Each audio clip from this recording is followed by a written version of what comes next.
Good morning, everyone. Welcome. We'll get started in just a few moments.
We'll get started in just a moment.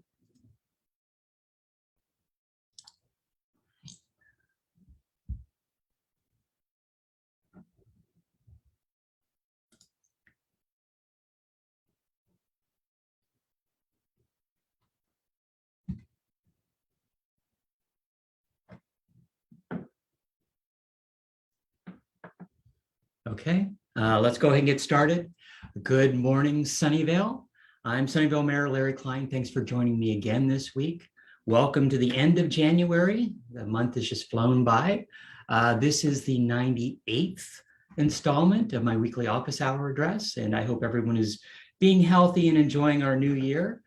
We've now reached 683 days since the March 16, 2020 county health order started the shelter in place in an attempt to slow the spread of COVID-19. Almost 2 years ago now, I converted my weekly coffee shop hours at Bean Scene on Murphy Avenue into this weekly live stream address, and I haven't missed a week since.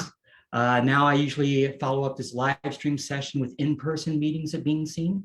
So if you want to meet with me, for 15 minutes, 30 minutes for a quick question, you can always email me and then we can set up a time. But people say they really still enjoy hearing from their mayor each week. These weekly sessions allow me to reflect on what's happened over the last few weeks, but it also really allows me to provide you some updates, some news, answer some of your questions, and just provide you some general words of encouragement. So thanks for allowing me to continue to represent and work for you and for Sunnyvale. About 8 months ago, I started changing my background art with art provided by Sunnyvale artists. And this week's piece is called MERMAID. It's a nice watercolor by Melissa Medina. So if you want to purchase this piece, please reach out to me and I can put you in contact with that artist. I've heard a lot of good things from our Sunnyvale art community that they really enjoy being highlighted every week in this mayor's broadcast. So let's go ahead and get started and talk about what's happened at the federal, state, county, and city level over the last 2 weeks. Last Tuesday, every home in the US became eligible for 4 free at-home COVID-19 tests per address, and the government website COVID tests, TESTS.gov went online. And in December, President Biden announced the government would buy 1 billion tests and make them available to the people in the US. The first 500 million were available at that online site. It was supposed to start actually on Wednesday, but went online a day earlier. I ordered on Tuesday and I received my COVID tests on Saturday. So it was supposed to take, they were guessing 7 to 13 days to actually go through that. And it was mainly a change from the USPS is actually doing kind of a distribution center. So it's not just the USPS delivering packages and letters like they always do, but the Postal Service was also kind of setting up distribution centers to receive and then package the COVID tests at localized sites or regional sites around the US. So it looks like it was a big success so far. But if you haven't gotten your test yet, you can just go online and request delivery to your home of that test. The county has also been doing pop-up pickup tests, although you have to basically reserve an appointment to go and pick up. But those have been around the county also over the last 2 weeks. Last Wednesday, Governor Newsom was in LA at the site of that recent spike of thefts at the railroad yards, and which made a lot of news over the last few weeks. He announced a multi-agency effort to kind of clean up the railway, where Caltrans crews would assist, the Union Pacific in their cleanup. But he also highlighted the state's efforts to combat theft and hold the perpetrators accountable. So, the Highway Patrol will continue efforts to coordinate with local law enforcement and, of course, Union Pacific to prevent those thefts on those railways that really, was a blight on Los Angeles, and looking at some of those photos. So definitely was, it was difficult to see how bad that situation gotten in a very short period of time. Last weekend, of course, was, I'll say, football weekend. The playoff weekend, I think, is always one of the biggest weekends for football. I don't get a chance to watch much football anymore since I've gotten on council. Usually too busy on the weekends and don't have time. But I did watch several of the games last weekend, especially the 49ers win in the cold. And I think a lot of the games went to the very last few minutes or even into overtime. And I think, that showed that you're looking at the best of the best. And it was good matchups. I think overall it was a great weekend if you're a football lover. But we'll look forward to, of course, this weekend and the AFC NFC playoffs.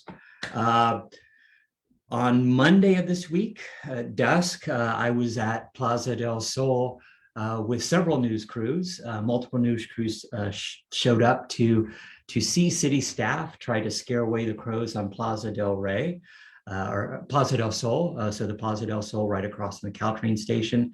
And it was pretty much a non-event. A lot of the crows had already been dispersed, so actually, city staff had started the effort last week. So they hung effigies around Plaza del Sol. They've been out there with the laser pointer a few times already. And so it was interesting to see that there were large amounts of crows, but they kind of dispersed in a wider area and weren't all flocking in one localized space. So the news crews were there and trying to get, it was good to see the crows fly over, but they went into different neighborhoods. They didn't all stay as a single pack like they've been doing for almost the last year and a half. That murder of crows downtown has been causing quite a nuisance, to say the least. And then on Tuesday of this week, Governor Newsom announced an agreement with the legislature to restore the supplemental paid sick leave through September 30th. And that program had, expired last year. It was put in place because of COVID.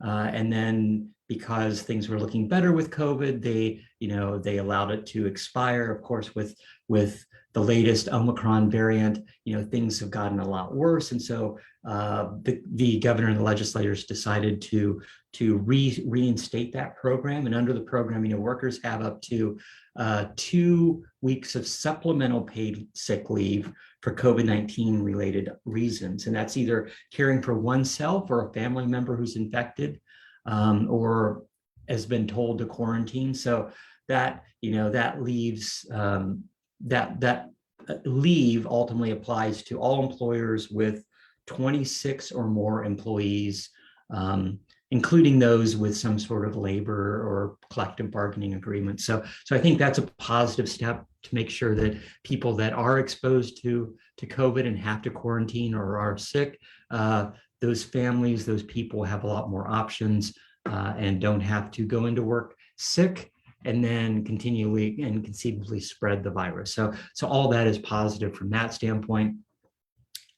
On Tuesday evening, we had a busy council meeting. So we started up with a study session updating our housing element. And so, the state law requires us to update that every 8 years. And so we're going through that process prior to finalizing that at the end of the year. But we need to evaluate the needs of the community and look at accommodating, the state's definition of what our fair share of housing is. And all that has to do with kind of our population, the jobs, kind of where we're located, what the availability. But ultimately, the state last year more than doubled what our allotment is over an 8-year period. So in the previous RHNA cycle, and RHNA is the Regional Housing Needs Allotment, in the previous RHNA cycle, we had about 5,400 units that had to be created within the city. And that's broken up into multiple income levels. But ultimately for this cycle, we have to create approximately 12,000 units over the next 8 years. And so, and the big thing is, it's like this is focused to try to create homes of different income levels. So moderate income, or basically market rate, moderate, low, and very low income, and kind of focusing on that. Of course, at the end of the day, the city doesn't build housing. The city must plan for housing and zone for housing. So, the update ultimately will look at new policies or programs that we could put in place to encourage that housing. And this is what we do from a city standpoint. We require, all multifamily housing. So 15% of for sale housing has to be below market rate, and that's tied to the deed. So it can't be, sold and then immediately resold. So it stays with that property for 30 years. And then for all apartments, 15% also have to be for affordable housing. And so that's locked in for that apartment, for all the new apartment buildings being built for the life of that apartment building. And so, and that requirement is of that 15%, 5% is very low, and 10% is low. So low income for all the apartments that are being built. So, that's one of the things that we can do, but we don't actually build, housing. We're not landlords. At the end of the day, there's a site at the corner of Matilda, Iowa, and Charles, where ultimately we partnered with an affordable housing nonprofit. We're doing a long-term lease, a 50-year lease on that piece of property, and they're in the process of creating 92 units for seniors, for developmentally disabled, for previously homeless people, to actually be walkable downtown and all that. So, we encourage, affordable housing. I constantly am talking to affordable housing nonprofits to help them either get their financing or, figure out where they can actually build within the city. But from that standpoint, it's a difficult process because we never have any issues meeting our allotment of market rate homes, but it's always how many moderate rate. And I think that's one of the hardest things, because we legislate low and very low affordable units because of those inclusionary requirements for new developments, new multifamily developments. But creating moderate is a much harder thing, because it's, what you really need to do is make it slightly lower than what market rate is, but not completely. And so those numbers are a little bit harder. Definitely all the ADUs that we create are considered ultimately moderate.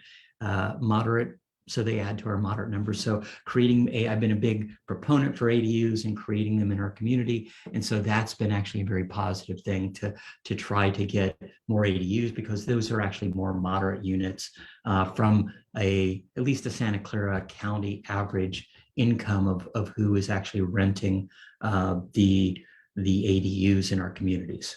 And then as far as our main meeting, and actually as far as the housing element, we will be having multiple outreach throughout the year. And so I'll be talking about the upcoming outreach that's actually happening next week for the housing element. But for as far as our main meeting, we started with several special orders of the day. First, we recognize the outgoing vice mayor. So Glenn Hendricks was my vice mayor last year. And it was good to have some public officials show up to thank him for his service as vice mayor. And beyond being my vice mayor, of course, last year, Glenn was the chair of the VTA board, which of course was not an easy task with the shooting that happened at VTA and all the kind of repercussions and effects on that organization that happened afterwards. So he did not have an easy year last year as VTA chair. But I really enjoyed working with him, and he was very good about helping me keep meetings moving forward, and actually was able to chair a meeting when I wasn't able to be there. And then former Mayor Melinda Hamilton swore in our new vice mayor. So Councilmember Alyssa Cisneros is our new vice mayor for the city for the year. And every year, Sunnyvale Council chooses, so they select the vice mayor for the upcoming year. So in the first meeting in January, we choose our vice mayor for the year. And so Alyssa will be our vice mayor for 2022. And then as far as the main meeting, we received our annual comprehensive financial report and the report from the independent auditors. Sunnyvale is a very fiscally responsible city. We have some of the highest ratings as far as from the ratings industry as far as what our monetary and fiscal value is. But we have, and a lot of that has to do with the based upon past council and all the hard work that they did. We're very fiscally responsible because we look at a 20-year plan. And so all of our planning, all of our budgets are looking at a 20-year plan and a forecast, but by charter, we actually have to have a 10-year balanced budget. So whenever you're starting new programs, whenever you're looking at, labor negotiations, whenever you're looking at, any long-term operation of the city, and that includes replacing infrastructure like sewers, making sure that streets are paved, you have to look at that from a 10-year and 20-year plan, which makes sure that we're looking at our retirement benefits. And a lot of cities are basically blind to the cost of retirement benefits and the long term. We peak as far as paying into CalPERS and paying into the state retirement funds from a city standpoint, what we have to pay, but we peak from our actuarial numbers around 2030, 2031. And we've been putting programs into place to make sure that we pay off, that we're setting aside money and into a specific trust that is gaining, of course, not just the money we put in, but earning additional funds so that when we're getting closer to that peak, we're able to pay down that so that it doesn't hit 1 year budget, that all of a sudden it's like, oh, you're using so much amount of budget to pay into the retirement funds for those retired city employees. And so from that standpoint, we're looking forward a lot. It was a lot of good discussions. We had about $12 million left over from the 2020-2021 fiscal year. And so that was about $9 million in more in estimated revenue and about $6 million less in expenditures. And then after we backfilled some of our reserves, we basically reallotted that $12 million with a mixture of things.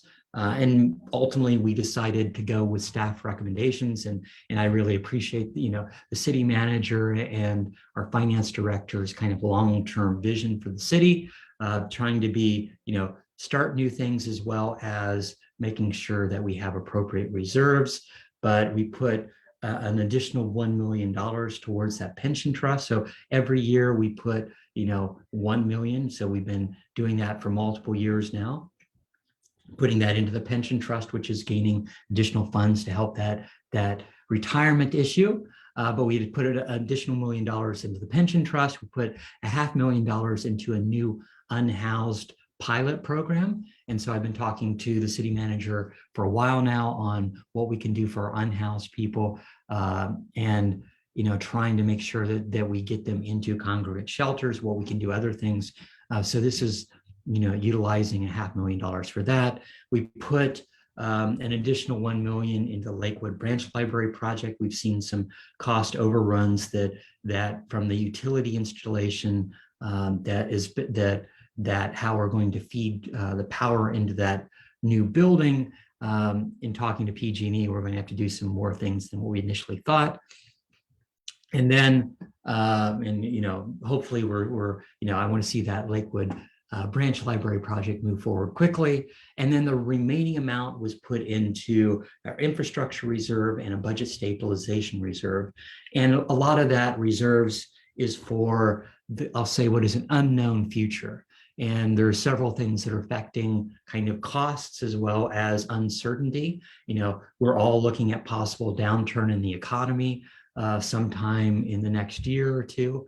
And, we've had a long run of good years, but that possibility is always there. And then the cost of overruns due to inflation has hit, everyone, and including city projects. And so making sure that the inflation supply chain issues are able to be handled, and we have a certain amount of reserves to deal with those issues. And so ultimately, it's very positive from that standpoint to make sure that we're ready for whatever happens, as opposed to some cities, when COVID happened, they laid off people, they cut budgets, they stopped, salary increases completely. For us, we basically didn't have to lay off anyone. We froze open positions, but we didn't get rid of anybody. We didn't ultimately. We reduced services slightly. We reduced the amount of tree trimming that was happening and all that. But in general, we didn't get rid of core city services, and more importantly, we didn't lay off any city workers. But even then we had to cut. But we went into some of our reserves in order to make up some of the losses in transportation occupancy tax, because no one was using hotels, or getting less sales tax, which was a big deal at the end of the day. So ultimately, we finally closed out last year's budget, and we're in the process, of course, of defining what this year's budget is, this next year fiscal year budget, which we have strategic budgetary meetings next month, and then finalizing the budget in June for July for the new fiscal year that starts July 1st. And let's see, next on Wednesday, we had a groundbreaking of Block 3 in downtown Sunnyvale. So that's the old Macy's site, is Redwood Square. It's the area between Washington and McKinley, Murphy and Murphy and Tafe. And so it's that whole block. And, there's a lot to like about that new development. It's two new office buildings that are LEED Gold, so being energy conscious, and they have a pretty iconic design, which has been good. And then a new apartment building with almost 500 new apartments that will kind of be an L shape around Redwood Square. All those buildings will have retail and restaurants along the first floor, kind of continuing that vision of downtown historic Murphy Avenue. And then it also will have a town square kind of feel around Redwood Square. So that'll be a gathering place. The redwoods that once were enclosed by the mall have now been open, and that two-story mall was gone, and the redwood and since the developer took over that project in 2015, 2016, they tore down the old rusty metal food court that was being built by the previous developer, and now they've finished the demolition of Macy's. They've done the initial set design, or kind of the initial work on that land, and now they'll start building 2 stories of underground parking that will go with those buildings, and then they'll start building those buildings. So, definitely it's good to see that project finally move forward. Lots of past council members and lots of people that have been part of the project for years were there, because that's the next major development. They've made a lot of progress over the last 5-6 years, from the finishing of, or the creation of Whole Foods and AMC Theater that are now open, the renting of a lot of retail along McKinley, the opening of Flats and Flats West for the number of apartments. So there's been a lot of progress downtown, but this is the next big project that'll be there. And then yesterday, council had our all-day strategic session. It was supposed to be in person, but Omicron affected us too, and so we decided to do it remotely yet again. It was a long day. It was in the morning, we got an overview of many of the major projects that the city is working on. And if you want to get a good idea of everything the city is doing, that's actually a great session to see all the different projects. So from started at 8:30 and went to about noon, just hearing about the projects and kind of all the different operations, all the kind of the different efforts that the city's doing, all the different services that we're undertaking, that we're still working on. So lots of different plates in the air that we're juggling. And in the afternoon, we talked about kind of the strategic future for the city. And so that features a lot of different items as far as that's concerned. But we talked about the capital improvement projects and possible funding sources. We have a lot of big projects that are unfunded. And we're always looking for grant funding, and several big projects are, kind of ongoing. So we have the active transportation plan, which I think totals around, 170 million. We have an ADA upgrade, so converting all like the sidewalk corners into ADA ramp conversion. Those are hundreds of millions of dollars, and so we continue to work on those every year and kind of keep moving forward on that.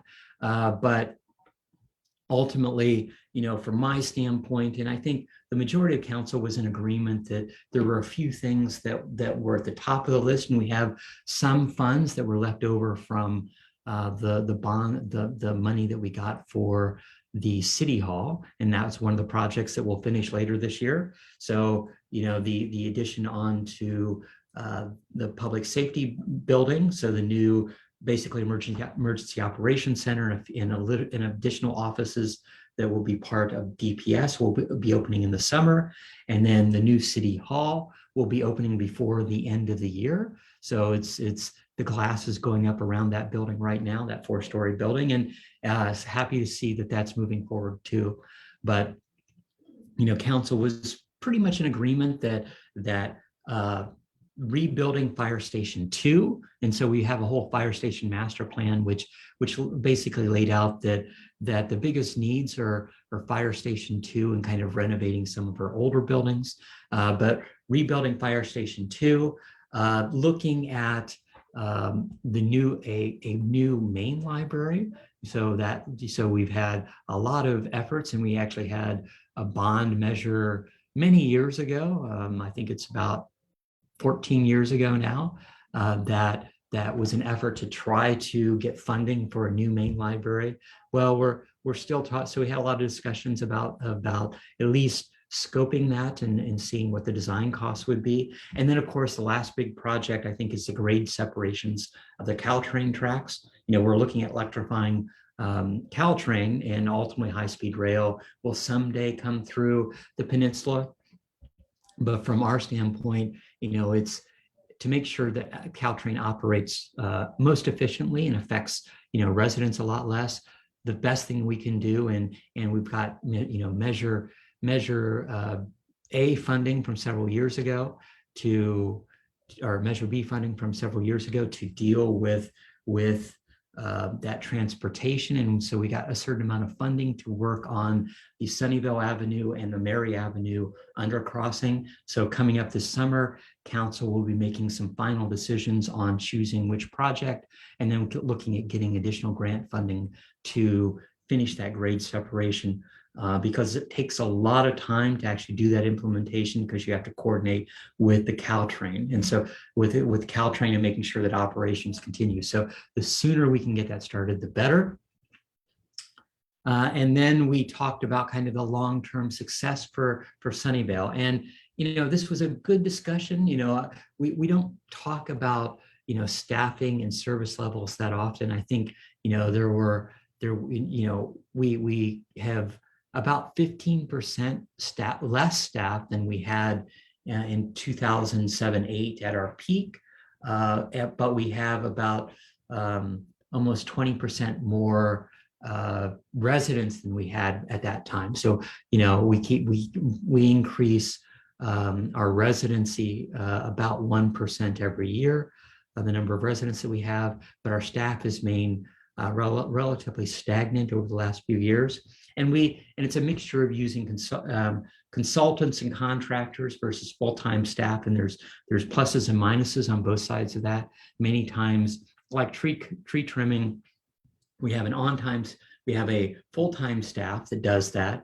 And then we bring in on a yearly basis contractors to continue to do kind of the ongoing tree trimming in the summer. So it's a mixture of full-time that deal with the emergencies and deal with a certain amount of evaluation and trimming, and then bringing in those specialists at certain times of the year to deal with specific communities or neighborhoods to kind of deal with that ongoing tree trimmings, because to deal with that 23 square miles that Sunnyvale is.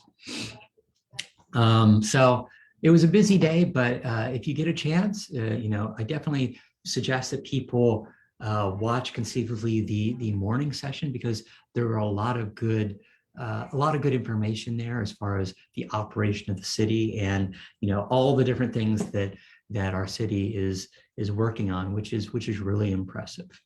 Let's go ahead and get to our weekly COVID numbers. Omicron still is the big top of the news around the nation. We had another about 4.5 million cases nationally. So we're now at 72.8 million cases. That's down from 5.2 million new cases last week. So we're starting to trend downwards, which is good.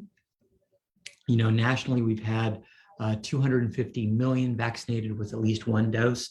That's about 87% of adults, and 74% of adults are fully vaccinated. We've had another 17,000 people die in the past week with COVID. And so we've reached 873,000 deaths. And then as far as California, we've now had over 7.6 million positive cases. And we're still up there at a lot of new cases every day. We have 86,000 new COVID cases every day here in California. That's down from 108,000 a day last week, but it's still a lot of new cases. A lot of people still catching, are being exposed to COVID and showing positive of having COVID. So that is a big worry, and conceivably we haven't seen a dramatic increase in hospitalizations. Thankfully, most people are vaccinated, but we're at like a 19% test case positivity for the last 8 weeks. That means about one in every 5 person that gets tested has COVID-19. So definitely that's a big issue as far as the continual spread of Omicron and the new stealth Omicron that's been detected in California here in the county also. We've had over 78,000 fatalities, and now about 1,000 people, more than 1,000 people just in the last week. And then as far as vaccinations, we've vaccinated, we've administered over 69 million vaccines, another million vaccinated just in the last week. So things are looking good. We're getting the vaccines out that we have, but definitely we're not out of the woods, especially as new variants continue to pop up. From a county standpoint, our cumulative test case count is now over 272,000. Another 25,000 just in the last week. But that's, of course, down from 30,000 a week ago. So we're seeing that same general downturn from a county standpoint. We've had 1,976 deaths, 15 new deaths just in the last week. And then 93% of those 18 and older are fully vaccinated. And over 63% of the people that are eligible for the boost have already been boosted. So good to see that people are getting their booster shots. And, in general, things are, as much as we're seeing, we've seen a big uptick in the number of new cases, we're now seeing that starting to drop off, and the hospitalization rates haven't hit as bad as we thought they might. I continue to do a lot of advocating for our city and for yourselves. At a county level, I talk to county health, I talk to our county supervisors, for testing. There's a county pop-up van at the Sunnyvale Community Center on the 1st and 3rd Thursday of the month. And so they'll be back here next Thursday. And so they'll be here February 3rd and the 17th from 9:30 a.m. to 4 p.m. You can, appointments, this is all by appointment. It's not by drop-in. Appointments go quickly, so you can go to sccfreetest.org and you can sign up there. Appointments are online until all the appointments are filled. So they open up about a week ahead of that date. So you can go get your appointment for free, and just go to sccfreetest.org. If you need to get boosted, if you know someone who hasn't been vaccinated, all you need to do is go to sccfreevax.org, and you can see all the places around the county that you can get your shot at, and that's constantly. Let's talk about some upcoming events. This Sunday, of course, is the AFC NFC Championship games. So I'm guessing that Murphy Avenue will be especially busy since the 49ers are playing. And so they face the Rams on Sunday afternoon. So if you get a chance, either spend it at home or downtown to join the fun. But I think that will be good. It'll be good to see that. And I'm sure a lot of people will be watching football Sunday afternoon. Next Thursday, February 3rd, and actually the following Wednesday, February 10th, the city will start having its housing element workshops. And this is to kind of kick off our efforts to get community input on updating our housing element. And so those will be virtual meetings. We're hoping to have actual in-person meetings sometimes later in the summer, but at least that kickoff is all virtual, and it'll be, depending upon which session, it'll be English and Spanish or English and Mandarin. So we're trying to also do multilingual to reach out to different members of our community. The Friends of the Sunnyvale Library book sale is scheduled for the following weekend, so February 12th and 13th. So if you want to go to those book sales, and I know that they're very popular with our residents, there's always that possibility. And then downtown, there's multiple grand openings scheduled for February. Burma Taste Restaurant has a grand opening on February 10th. Shosha, the Indian restaurant, will have its grand opening on February 11th. First National Bank's opening is on February 15th. And the Sunnyvale Downtown Association actually is going to do a grand opening of their new office space on February 22nd. So lots of things opening up in the next month. And then as far as council meetings, we still have lots of meetings for for kind of our redistricting commission, which is kind of related to council. Their next meeting is Thursday, February 10th at 6 p.m. To get additional input on the draft maps and kind of communities of interest. So if you want to find out more information on that, you can go to sunnyvale.ca/redistricting.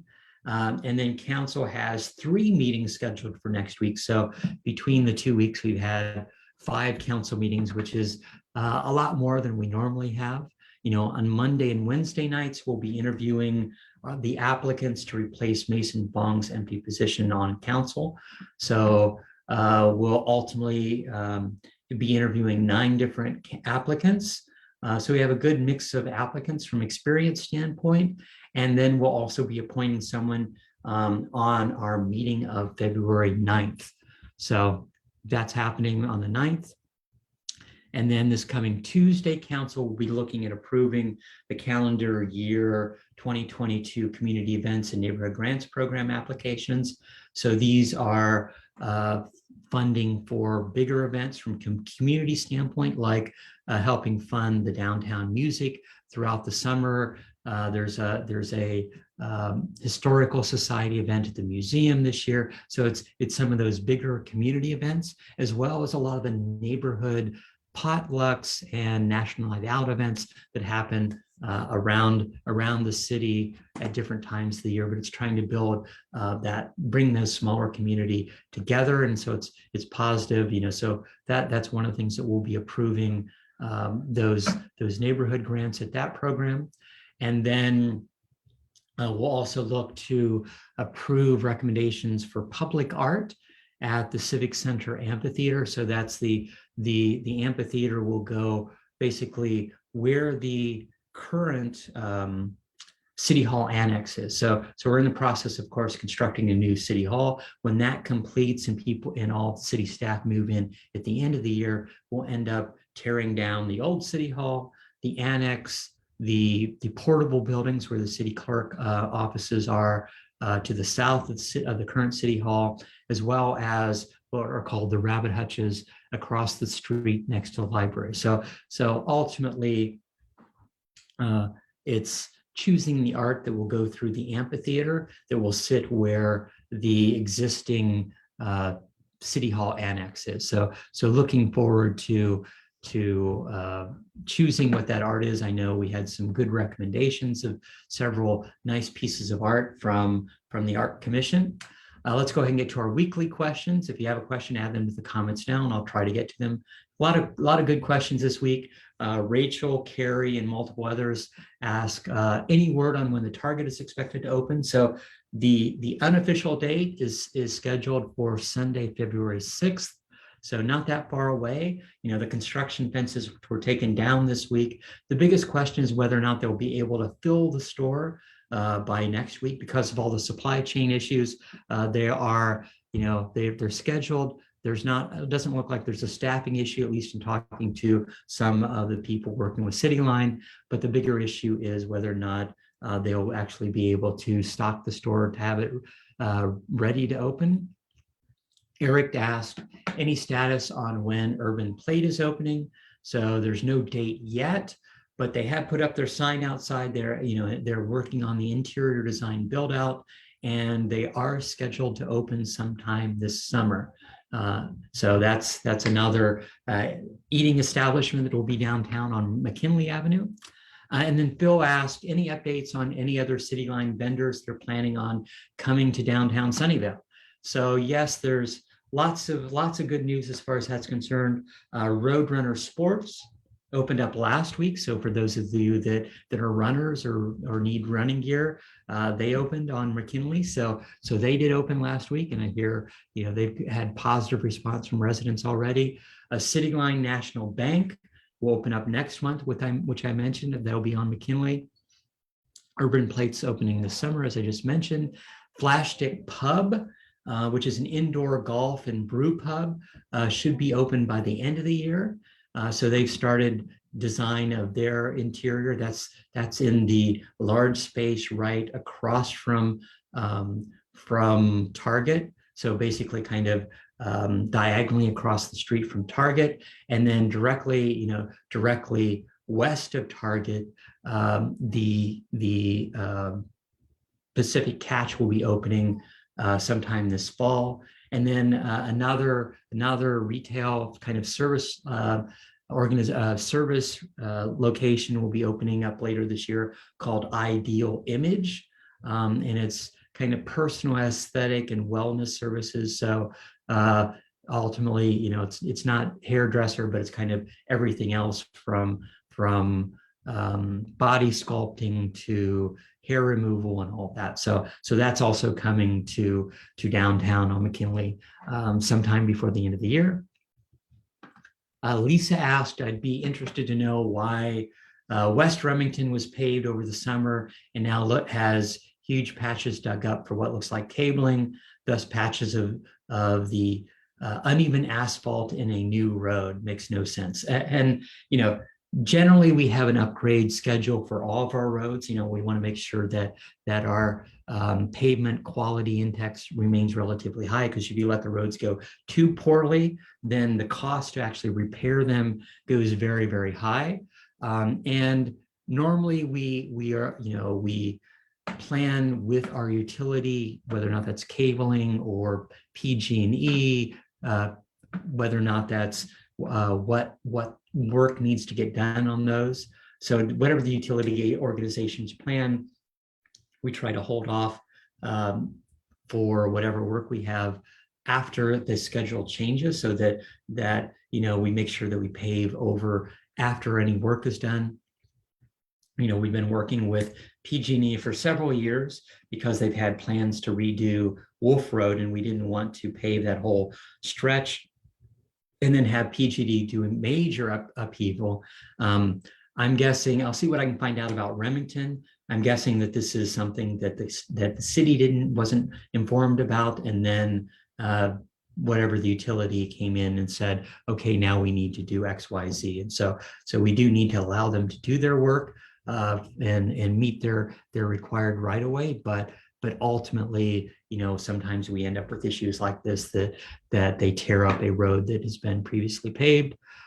Cynthia asked, is there a tactful way to ask pet owners to make sure that their pets are on leashes, clean up after your pet and dispose of it in your own garbage cans? It matters to some people and has been fairly big on Nextdoor. Yes, I've heard these complaints from many, and you're completely right. It's city code, pets must be on leash, although, we have been looking at doing a possible off-leash pilot program at specific locations within the city. And so that's been an ongoing study issue that we've been looking at.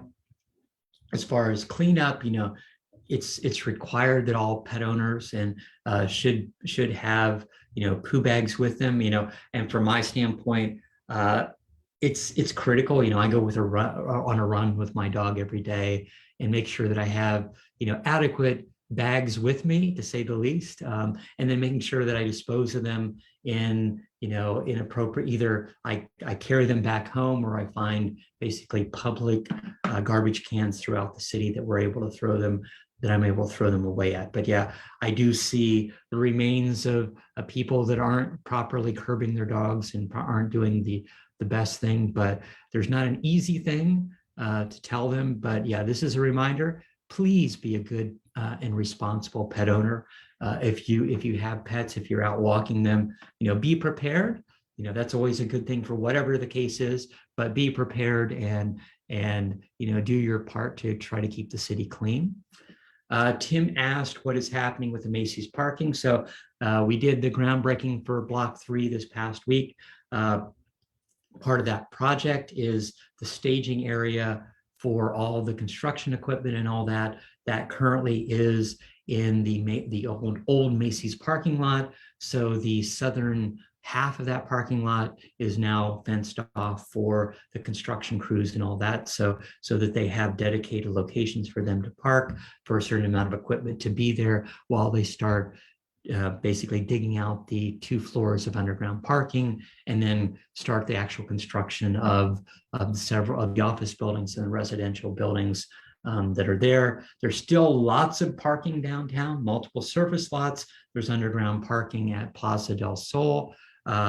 There's also, several parking garages. So there's lots of parking spread throughout downtown. It's just, making sure that you know where it is, knowing what your options are. There's plenty of reasons still to go downtown, not, and lack of parking is not one of the reasons to not be there. Heather asked for any updates on the massive retail space formerly occupied by Orchard Supply. Is the area being redeveloped? So I've seen several preliminary plans, and a lot of this is pending upon the El Camino Real specific plan being complete, which defines about housing and zoning along El Camino, and that specific site is pulled into that plan, into that specific plan. So we will be finalizing the draft EIR, releasing that in the next month or so, and then approving that, the El Camino specific plan approximately midsummer. So that's where that stands.